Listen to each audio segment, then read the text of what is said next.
नमस्कार, आप देख रहे हैं डॉक्टर साहिब, आपके साथ मैं हूं उसका। दर्शकों, कई बार ये महिलाओं में देखा जाता है कि उन्हें ज़रूरत से ज़्यादा वाइट डिस्चार्ज होता है। ये क्यों होता है, इसका कारण क्या है, साथ ही इसका उपचार क्या है, इसी पे बातचीत करने के लिए आज हमारे साथ मौजूद है बिहार की जानी मानी स्त्री रोग विशेषज्ञ डॉक्टर उषा डिडवानिया जी। मैम नमस्कार, बहुत बहुत स्वागत है आपका। नमस्कार।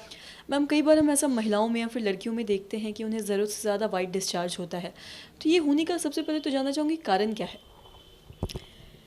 वाइट डिस्चार्ज बहुत कॉमन प्रॉब्लम है। मुझे तो लगता है कि 70% जो पेशेंट मेरे यहाँ आती हैं सब वाइट डिस्चार्ज कंप्लेन करती हैं।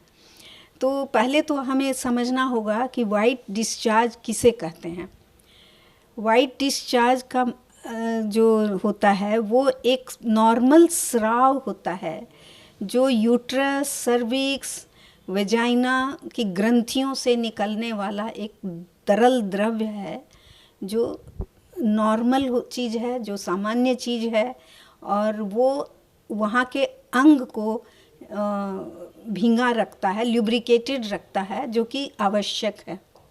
अब वो स्राव कभी अगर अधिक है और वो बाहर आ रहा है तो महिला को लगता है कि मुझे बहुत स्राव हो रहा है, अधिक हो रहा है।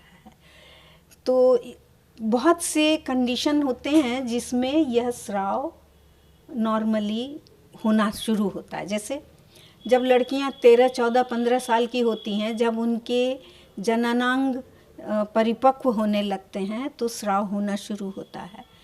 उसके पहले तक उनको तो नहीं होता था, तो अब वो आती हैं कि मुझे स्राव होता है, तो वो नॉर्मल चीज़ है, उसके लिए कोई दवा की ज़रूरत नहीं है। बहुत लड़कियां वो वॉश यूज़ करती हैं, वी वॉश, और वो सब नहीं करना चाहिए क्योंकि यह एक नॉर्मल सामान्य चीज़ है। अब महिला अगर वो मासिक जब होता है, उनको मासिक के पहले और मासिक ख़त्म होने के बाद थोड़ा अधिक रहता है स्राव, हमेशा से नॉर्मल, तो वो भी एक नॉर्मल चीज़ है। उस समय हार्मोन के कंट्रोल में वो स्राव कम या अधिक होता है। प्रेगनेंसी में स्राव अधिक होता है, 9 महीने होता ही होता है।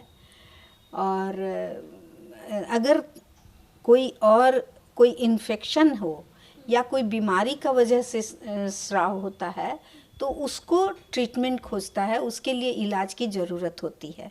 तो बहुत बार स्राव के साथ महिलाएं खुजली या दर्द या जलन महसूस करती हैं या बदबू आती है।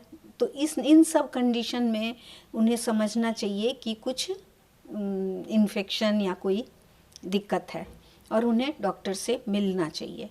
डॉक्टर देखते हैं, जांच करते हैं, कई तरह के इन्फेक्शन होते हैं वेजाइना में, या इसके अलावा अगर यूट्राइन इन्फेक्शन भी हो, पेल्विक इन्फेक्शन भी हो, उसमें भी स्राव होता है, तो वो डायग्नोज करते हैं। कई तरह के इन्फेक्शन होते हैं, क्लैमिडिया है, मोनालियासिस है, ट्रैकोमोनास है, बैक्टीरियल वेजिनोसिस, इन सब कंडीशन में स्राव होते हैं और हम लोग देखते हैं कि पेशेंट को क्या कंडीशन है और अकॉर्डिंगली इलाज करते हैं, ट्रीटमेंट करते हैं, ठीक होता है। और ये जो वाइट डिस्चार्ज होने की जो दिक्कत है, अधिक वाइट डिस्चार्ज होने की अगर हम बात करें तो ये किस उम्र में ज़्यादा ऐसी देखी जाती है। ये शुरू तो होती है वह जब से मासिक शुरू होता है ना, लड़कियों में किशोरावस्था में शुरू होती है। मेनोपॉज होने के बाद से जो ग्लैंड होते हैं वो धीरे धीरे एट्रोफी कर जाते हैं, वेजाइनल जेनाइटल ऑर्गन्स की एट्रोफी होती है, तो ये स्राव भी ख़त्म हो जाता है, ड्राई हो जाता है। इस दौरान किशोरावस्था से लेके जितना आपको रिप्रोडक्टिव एज रहता है महिलाओं का, तब तक तो स्राव होता है और वो नॉर्मल है, होना भी चाहिए। बहुत बहुत शुक्रिया तमाम जानकारी देने के लिए। धन्यवाद। तो आशा करते हैं दर्शकों की जो तमाम जानकारी है आपके लिए लाभदायक रही हो। तो आज की इस वीडियो में इतना ही।